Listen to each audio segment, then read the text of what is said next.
In the 13th century, the Mongol expansion, which established the largest contiguous land empire ever seen, marks the start of global history for the Eurasian continent. Central Asian and Persian peoples became predominant in the political and scientific circles of Yuan China. Those Muslim advisors brought to China all the great scientific texts of the ancient world, including the Greek ones, as well as the wealth of Muslim medieval science. But while technology does diffuse, whole scientific systems of thought are much more difficult to transport. The cart of Kublai Khan also attracted a multitude of travelers from faraway Europe, drawn by the prospect of benefits that the Mongol coverage offered over the land routes of Eurasia. Marco Polo was among the visitors. China was now with the Yuan a much bigger country than it had ever been before. The Mongol domination left bitter memories among the Chinese, but it also reinforced in a permanent way its reunification. In the middle of the 14th century, the Mongols were overthrown by the Ming, a purely Chinese dynasty squeezed between two foreign ones, the Mongols before and the Manchu after.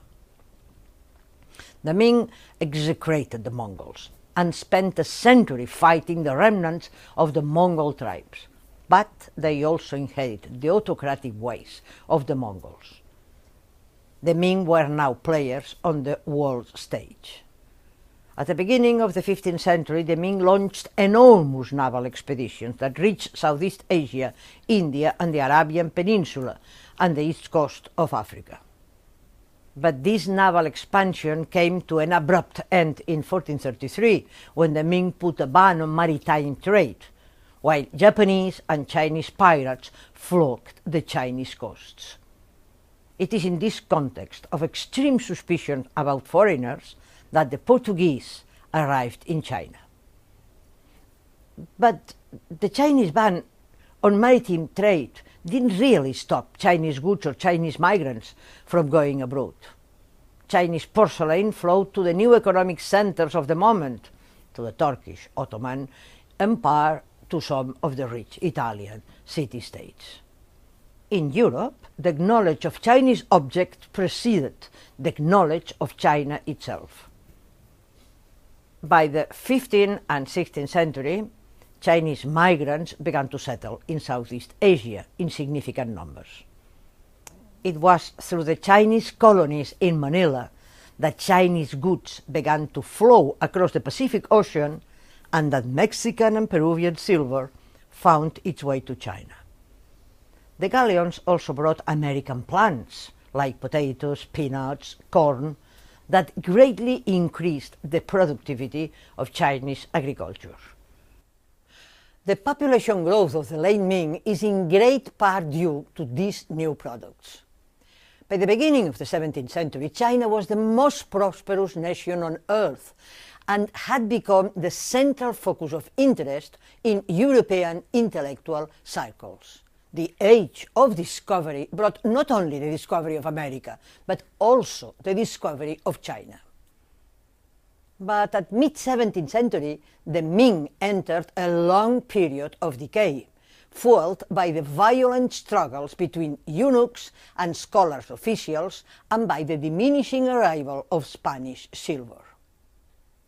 When peasant uprisings became a deadly threat for the dynasty, the remnants of the Ming sought the help of the Manchu, a northern tribe that had already evolved into a Chinese-style bureaucratic state.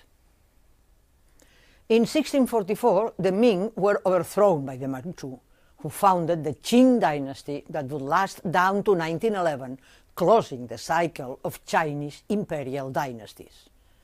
The Ming-Qing transition will be the first Chinese political upheaval to find its way to Western narratives. The three successive emperors that ruled for more than a century brought China to one of its highest peaks. Even if they always maintained the preeminence of the Manchu over the Chinese, The three emperors attracted Chinese scholars by actively patronizing Chinese culture. It was also with the three emperors that China reached its maximum extension. They conquered Taiwan, from where they expelled the most powerful merchant pirate empire of all times.